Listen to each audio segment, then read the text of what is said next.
क्या आप आइल्स में हाई बैंड स्कोर ढूंढ रहे हैं या फिर बारी बारी एग्जाम दे रहे और आपका कहीं ना कहीं 5, 5.5 या 6 के आसपास स्कोर आता है।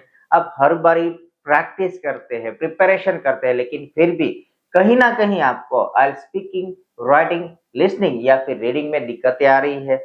बहुत कोशिश की फिर भी स्कोर नहीं आ रहा। Don't worry my friend, you are on a right place.